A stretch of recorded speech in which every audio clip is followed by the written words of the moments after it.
आपको कुरुक्षेत्र लेकर चलते हैं, जहां मुख्यमंत्री मनोहर लाल कार्यक्रम को संबोधित कर रहे हैं। बहती जिसमें रसधार नहीं, जो भरा नहीं है भावों से, बहती जिसमें रसधार नहीं, वह हृदय नहीं है, पत्थर है जिसमें स्वदेश का प्यार नहीं। तो ये स्वदेश का प्यार ये हमको खींच कर लेकर के आए नंगे, यानी एक प्रकार से बिल्कुल रोटियों के लाले पड़े हुए थे, तन पर कपड़ा नहीं था बल्कि चीथड़े थे, फटे हुए कपड़े, सिर पर छत नहीं थी, लेकिन आने के बाद भी किसी के आगे हाथ नहीं फैलाया। अपनी मेहनत, परिश्रम, अपना कौशल दिखा करके और सब अपने पैरों पर खड़े हुए। केवल पैरों पर खड़े नहीं हुए बल्कि पुरुषार्थ करके आज देश की आर्थिक स्थिति में, देश की तरक्की में, उन्नति में ये समाज, ये पुरुषार्थी समाज कितने ही इन्होंने अपने, यानी एक प्रकार से मील के पत्थर बने ये, और कितने ही रिकॉर्ड बनाए, कितने ही रिकॉर्ड बनाए हैं इस समाज को, पुरुषार्थी समाज का। ठीक पूर्व वक्ताओं ने जो कहा है, ये पुरुषार्थ करने वाला समाज। एक घटना आपको बताता हूं। देश आजाद हो गया था। आजाद होने के बाद संविधान में आरक्षण की व्यवस्था की गई। कुछ लोगों ने चर्चा चलाई, ये जो समाज विस्थापित होकर के आया है, आरक्षण का लाभ इनको देना चाहिए। लेकिन मैं नतमस्तक हूं अपने पूर्वजों के, धन्य वो पूर्वज जिन्होंने कहा कि नहीं, हम आरक्षण नहीं लेंगे, हम आरक्षण नहीं लेंगे। अगर आरक्षण ले लिया तो हमारा जो इनिशिएटिव है, हमारा जो काम करने के लिए जो पुरुषार्थ है, वो सो जाएगा और शायद हम आलसी हो जाएंगे, आगे बढ़ने का रास्ता बंद हो जाएगा। धन्य है वो लोग। जब वहां से आए तो अपमान भी सहना पड़ा, अपमान के घूंट। छोटे थे तब कुछ लोग दूर से पुकारा करते थे, ओ शरणार्थी के, ओ शरणार्थी के। यानी शरणागत जो आता है उसको शरणार्थी कहते हैं। लेकिन मैं आज इस मंच से घोषणा करता हूं, ये समाज शरणार्थी नहीं था, ना था ना है। ये समाज विस्थापित जरूर है, किसी आगे आगे हाथ नहीं फैला। अपनी मेहनत, हमारे दादाजी की एक घटना उस समय बताता हूं। मैं छोटा था तो उन्होंने एक दुकान बनाई थी और उस दुकान में हर तरह का सामान, किराने का, सब्जी का, कपड़े का, पहले गांव में ऐसी दुकानें होती थी, सब कुछ रख लेते थे। तो मैं छोटा ही था, एक दिन अंदर दुकान में गया तो रास्ते में प्याज और आलू, वो थोड़ा ऐसा लगा कि जैसे बिल्कुल रास्ते में है, उसको जरा साइड में करना चाहिए। मैंने पैर से वो आलू और प्याज जरा साइड में कर दिए। मेरे दादाजी ने उठ के एक थप्पड़ मारा मुझे। मैंने क्यों, क्या हो गया? कहने लगे, जब हम यहां आए थे, आते ही पहले मजदूरी की और कुछ पैसे बचा करके बाद में उन पैसों से पास के कस्बे से प्याज और आलू लेके आए थे, और प्याज आलू बेच करके और हमने अपनी आजीविका कमाई। ये प्याज और आलू की करामात है कि आज इतने ऊंचे हम उठ गए हैं। इसलिए इस प्याज और आलू का अपमान मत करना।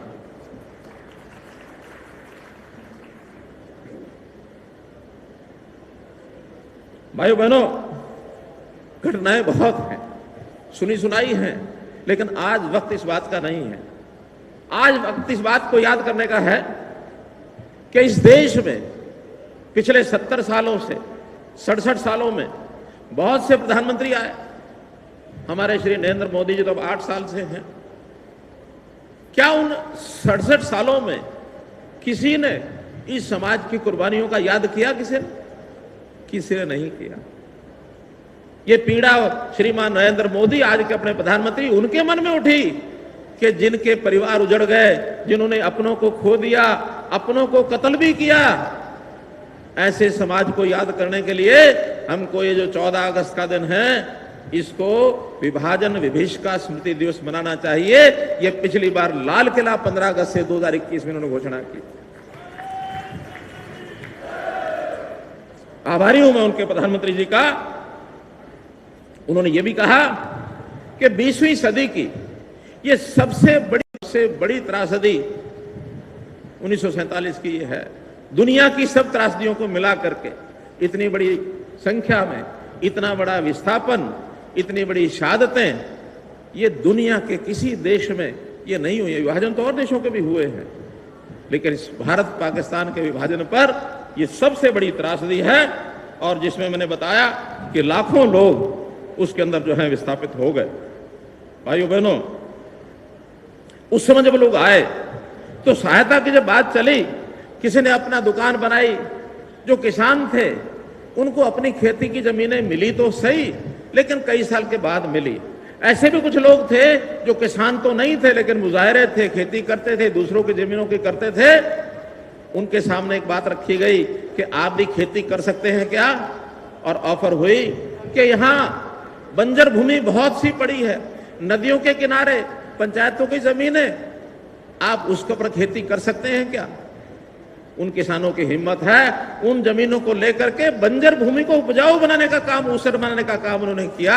और आज लाखों किसान ऐसे हैं जो पश्चिमी पंजाब और पूर्वी बंगाल से आए हुए, जिन्होंने यहाँ की बंजर भूमि को भी उपजाऊ बनाया। लेकिन दुर्भाग्य ये है कि 75 साल के बाद भी उनको उन जमीनों के ऊपर किसी प्रकार का अधिकार अभी नहीं मिला है। एक बड़ी त्रासदी है। भाई बहनों, जरूर उनका विचार करेंगे कि जो 70-75 साल से अपनी भूमि को जोत रहा है, जिसने उसको बंजर भूमि को उपजाऊ बनाया है, उसका सारा अधिकार नहीं, कुछ अधिकार तो उनको मिलना चाहिए। इसलिए निश्चित रूप से उनकी जो व्यवस्था है इसके अंदर सुधार करने के लिए हम लोग काम करेंगे। भाइयों बहनों, कभी कभी लगता है कि आखिर ये सब क्यों किया जा रहा है, मोदी जी के मन में क्या आया होगा। ध्यान में आता है कि हमारे समाज की नई पीढ़ी, उसको ये विभाजन की सारी घटनाएं पता लगनी चाहिए। इसमें से उनके मन में एक देशभक्ति का ज्वार, देश के प्रति एक अच्छा भाव ये जागृत हो। क्योंकि उस समय जो विभाजन की स्थितियां थी, कहीं कहीं इक्का दुक्का घटनाएं जब होती हैं तो आज भी लगता है कि विभाजन की ताकतें तो समाप्त नहीं हुई है, कोई नहीं है। इसलिए अगर हम समाज को जागृत करेंगे तो कम से कम इस प्रकार का दोबारा से कोई क्षण कभी ना आए कि देश किसी और विभाजन की तरफ आगे बढ़े। ये देश आज जो है इसको सुरक्षित रखना ये हमारा सबका काम है। तो इसलिए देशभक्ति का भाव उनके मन में आए, यही इसके पीछे एक विषय हो सकता है जिसका कारण से देश के प्रधानमंत्री जी ने नई पीढ़ी को एकता और देशभक्ति के लिए प्रेरित किया है। राष्ट्रभक्ति का भाव उनमें जागृत होगा तो निश्चित रूप से अपनी भूमिका हम ठीक से निभा पाएंगे।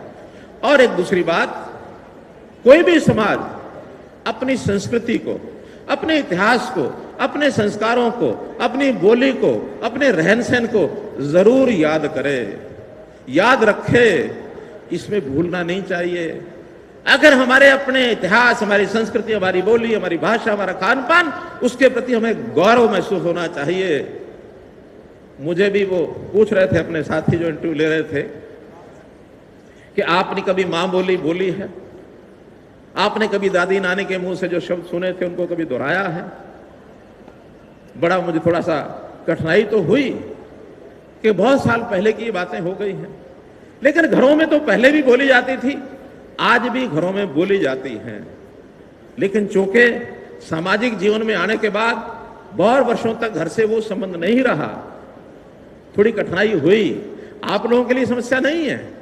हम लोग परिवार में बोली जाने वाली बोली, रहन सहन, खान पान, संस्कार, संस्कृति, इतिहास सब याद रखना चाहिए।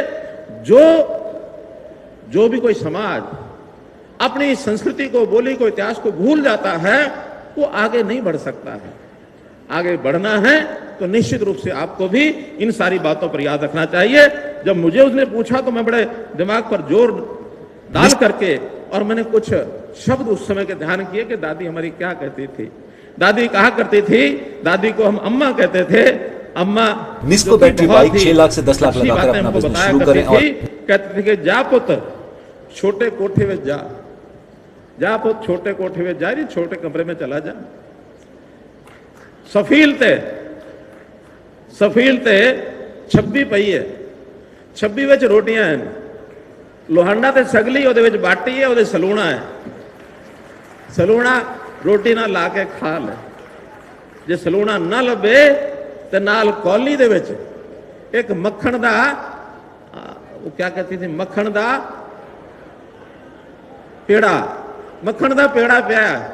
ਮੱਖਣ ਦੇ ਉਥੋਂ ਮੱਖਣ ਲੈ ਕੇ ਤੇ ਉਹ 26 ਵਿੱਚ ਬੇਹੀ ਰੋਟੀ ਵੀ ਹੈ। ਬੇਹੀ ਰੋਟੀ ਦੇ ਉੱਤੇ ਮੱਖਣ ਲਾ ਕੇ ਚੱਕੇ ਖਾ ਲਾ, ਬੜਾ ਸਵਾਦ ਆਏਗਾ।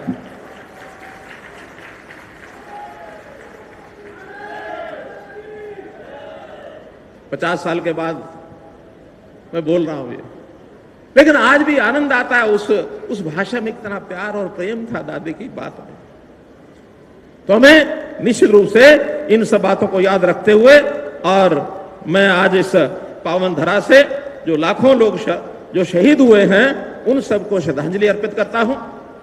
और एक बात और भी आपकी जानकारी के लिए, जब ये सब हम सबने देखा तो अपने ही समाज के कुछ ऐसे लोग आगे बढ़े जिन्होंने अपने पूर्वजों को श्रद्धांजलि देने के लिए, उनको याद बनाए रखने के लिए एक संगठन बनाया, और वो है पंचनद स्मारक समिति।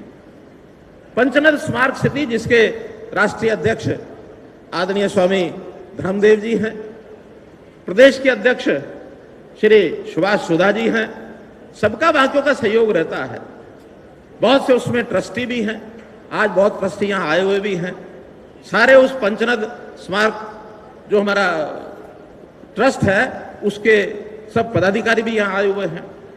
सबने मिलकर एक विचार किया कि एक क्यों नहीं शहीदी स्मारक बनाया जाए, लाखों लोगों की स्मृति ये याद रहनी चाहिए। तो जैसा सुभाष सुधा जी कह रहे थे, एक यहाँ कुरुक्षेत्र जिले में ही पिपली के पास एक गांव में कुछ जमीन देखी गई है, कुछ उसका सौदा कर भी लिया है, कुछ रजिस्ट्री हो गई, कुछ अभी नहीं हुई है। तो ऐसा लगभग 20-25 एकड़ जमीन लेकर के और वो जो शहीदी स्मारक बनाया जाएगा, और ये जो हमारा पंचनद स्मारक ट्रस्ट है, पंचनद स्मारक ट्रस्ट के द्वारा उसको संचालित किया जाएगा। विचार ये भी चल रहा है कि उसमें सरकार के प्रतिनिधि भी कुछ हो जाए ताकि अर्ध सरकारी वो ट्रस्ट बने। मैं निवेदन करूंगा स्वामी धर्मदेव जी से, सुभाष सुधा जी से, कि उस ट्रस्ट की गतिविधियां, शहीदी स्मारक वाली गतिविधियां जल्दी से शुरू करें। और जल्दी से शुरू होगी तो ये बहुत बड़ा समाज है, बड़ा संपन्न समाज है। इस समाज के आगे कोई कमी नहीं है। जितना पैसा चाहेंगे उतना इकट्ठा हो जाएगा। स्मारक ट्रस्ट के लोग जितना करें, बाकी कोई कमी रहेगी मेरे जिम्मे लगा दें। मेरे बहुत संबंध बन गए हैं, ऐसे सब लोगों को कहने का काम मेरा है जो उनको करोड़ों रुपए का योगदान वो दिलवाएंगे। तो एक अच्छा बड़ा शहीदी स्मारक, क्योंकि राष्ट्रीय स्तर पर उसकी एक पहचान बननी चाहिए। हरियाणा में ऐसे जो शहीद हुए उनके आगे जो वारिस हैं, उनके परिवारजन हैं, ये शायद और प्रदेशों में सबसे ज्यादा हरियाणा में है। दिल्ली में भी हैं, उत्तर प्रदेश में हैं, राजस्थान में हैं, उत्तराखंड में हैं, पंजाब में भी हैं, बाकी सब प्रांतों में हैं। लेकिन अगर मैं संख्या के हिसाब से कहूंगा तो सबसे ज्यादा अगर उनके वारिस आज भी विद्यमान हैं तो हमारे हरियाणा में हैं। धनपति, दौलतपति, लखपति, करोड़पति ये दिल्ली में भी बहुत हैं, हरियाणा में भी हैं, मुंबई में भी हैं, विदेश में भी हैं। हम अगर एक 400-500 लोगों की भी लिस्ट बना लेंगे तो वो करोड़ों रुपया जो हमको आवश्यकता है, समाज मैं कहता हूं खुल करके आगे आएगा, अपने पूर्वजनों के खाते उनकी स्मृति में जरूर आएगा, ऐसा हमारा विश्वास है। तो मैं यही कहूंगा कि जब ऐसा ये प्रकल्प चलता है तो उस प्रकल्प में ऐसा नहीं है कि जो बड़े साधन संपन्न और धनवान लोग हैं वही योगदान करेंगे। समाज का हर परिवार, हर सदस्य उसमें चाहे छोटा योगदान है बड़ा योगदान है, सबको करना है। तब लगेगा कि ये हमारे समाज द्वारा बनाया गया एक ट्रस्ट है और इसका शहीदी स्मारक है।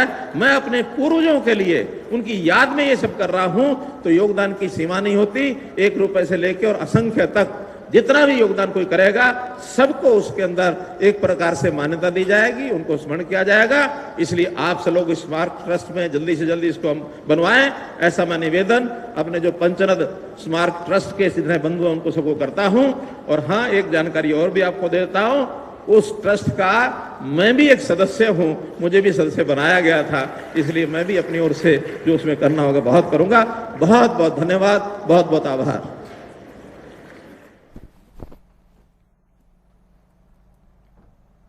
तो मुख्यमंत्री मनोहर लाल को आपने सुना, किस तरह से कार्यक्रम को उन्होंने संबोधित किया, अपने निजी अनुभवों को भी उन्होंने साझा किया इस मंच के माध्यम से और लोगों को उससे रूबरू कराया।